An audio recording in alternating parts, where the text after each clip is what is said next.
Welcome to Module 4, Practicing Presence. This simple gratitude practice is being woven with layers like a luxurious blanket for you to wrap yourself into and find comfort in.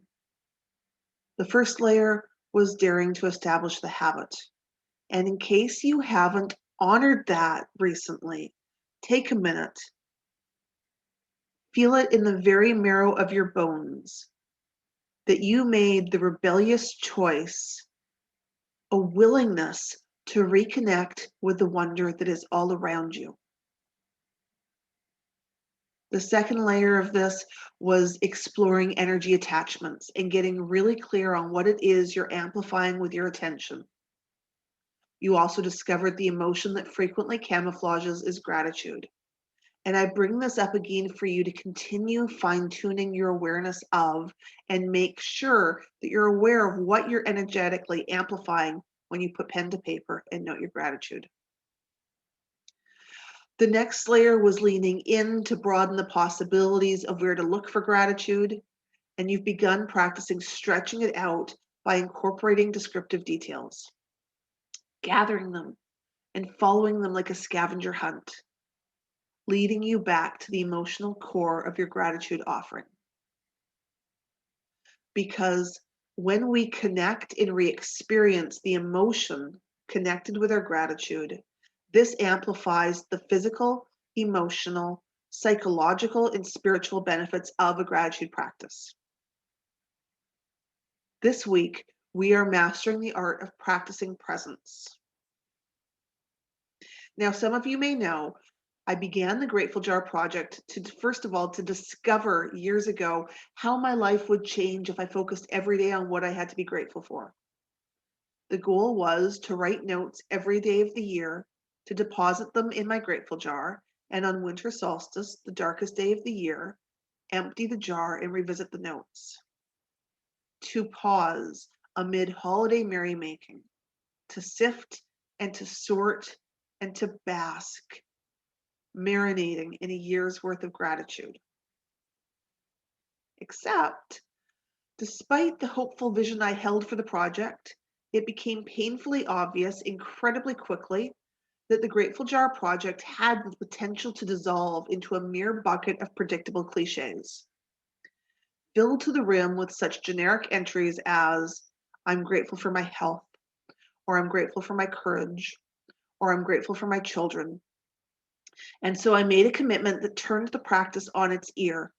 Anything I was noting in my Grateful Jar had to have occurred within the last 24 hours. And that is where the magic really began to happen. Unknowingly, I had challenged myself to become more and more mindful and present in every day. Presence is a profound piece of this gratitude practice. Now, admittedly, in order to present this module of practicing presence, I had to shift some of my own stories. I'm not a yogi. I'm not a spiritual master. Who am I to comment on practicing patience? And really, that speaks to the collective experience of us imposing perfection, or what I call certification validation, upon ourselves before daring to share, and how we keep ourselves trapped with those restrictions.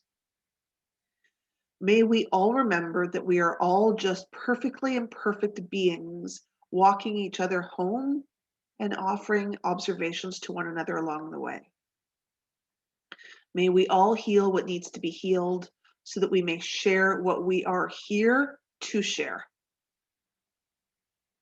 That being said, to prepare for this week's module, in addition to shifting stories, I did some more research and experimenting on what presence looks like and feels like in every day. For a couple of days, I lived in half-hour intervals, alarms set in everything, making observations as I studied presence. Now, don't worry, you're not going to be challenged to set an alarm every 30 minutes to check in. Instead, I'd like to share with you some of the observations I unearthed during this period of exploration. Now, I don't know what the gurus officially say, but for the sake of this journey, I am defining presence as a choice to cultivate connection with the moments that make up our days. I'm going to repeat that again. A choice to make a connection with the moments that make up our days. What I found it came down to was this: presence is a beautiful blending of attention and intention. Presence is being deeply immersed in the now. Practicing presence is an embodiment of love and daring to embrace heartfelt connection within even the briefest of exchanges. Presence is using your words as purely and with as much intention as possible. Presence is compassionately sitting with your emotions and loving whatever arises. Presence is coming home to your body and being deeply anchored in your in your senses. Presence is a coming home to your body and being deeply anchored in your senses. Presence is returning to the ancient art of breath, reconnecting with the wild rhythm of the inhale and the exhale. Presence is the attunement of our senses and our physical sensations. It is the savoring of your bare feet, gently slapping the floor as you putter about in the early morning, noticing and appreciating the change of sensations that accompanies the different surfaces you're walking upon. Practicing presence transforms each moment into an act of devotion. And with practicing presence comes increased awareness. Awareness of the activities that will launch you out of being and catapult you eyeball deep into doing. Awareness of our inclination to hook into distraction. Awareness of your internal dialogue.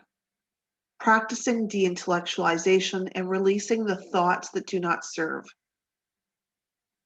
Awareness of the very human inclination to judge or be critical, whether that's of ourselves or those around us. Practicing presence involves a lot of forgiveness, a lot of love, a lot of compassion, and a lot of returning home to your body. Over the last few days, I also attained a lot of insight as to what kills presence. Culprit number one, multitasking. Multitasking is the death of the present moment, and it robs you from engaging with one activity at a time. Multitasking is also the slippery slope that leads into working hard. And it's hard to practice presence and to enjoy the moment when your shoulders need to be surgically removed from your earlobes. Culprit number two, overthinking. Overthinking is the dilapidated home of the shoulds, you shoulds, and it lives next door to criticism and outdated beliefs. If you find yourself circling the cul-de-sac of overthinking, find yourself an Uber and get yourself out of there, especially before the hoodlums come out after dark. Culprit number three, impatience. Or rather, the emotional reactions, note reactions, not responses, the emotional reactions we have when we just want to go. And lastly, though perhaps most profoundly, culprit number four, distractions. Yeah, I'm talking about the devices, the phones, whatever it is we turn to fill the gap. So how do we embody presence with our daily gratitude practice? The most pivotal choice you can make regarding presence is deciding that anything you note your gratitude about has to have occurred within the last 24 hours. Check in with yourself often throughout the day. What am I grateful for right now? Give yourself permission to practice the art of the pause.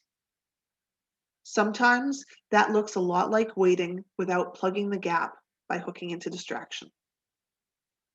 Take that moment to reconnect with your breath. Keep coming back home to your body, re-anchoring yourself in your senses and bringing your attention back to your breath.